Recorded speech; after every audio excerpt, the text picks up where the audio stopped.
Jalan Untung Surapati, Kelurahan Semarapura Tengah, Klungkun, mendadak krodit setelah sebuah kendaraan terguling usai terlibat kecelakaan lalu lintas, Senin 21 Agustus.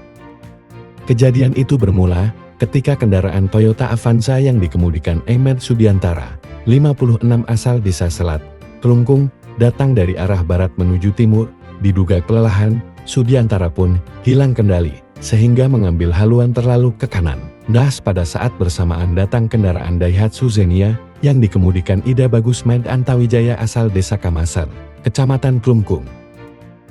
Karena jarak terlalu dekat, maka tabrakan pun tak bisa terhindarkan. Kasat Lantas Polres Klungkung AKP Bakhtiar Arifin, yang dikonfirmasi terpisah membenarkan perihal kecelakaan lalu lintas tersebut.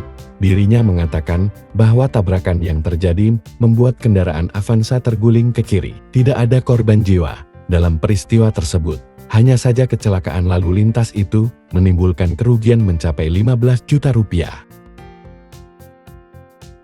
Tim Bali Express melaporkan.